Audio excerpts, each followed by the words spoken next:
sarap ng ano, no, nang nag-relax ka lang. Tapos na trabaho, kaya relax ka na lang.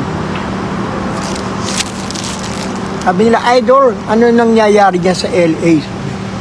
Kasi itong LA malaki. Hindi naman isang ano lang to eh. Ang LA parang ano siya eh. Parang Luzon yan, ganyan.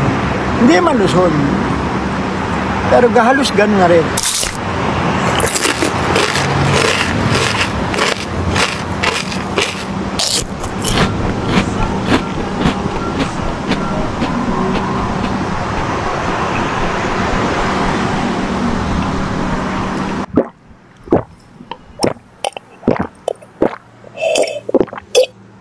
Kamusta na po kayo?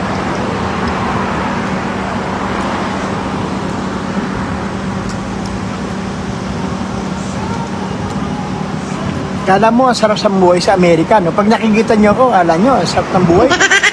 Kasi pa-relax lang, kala nyo, walang trabaho, wala ano, no? Hindi po ganun.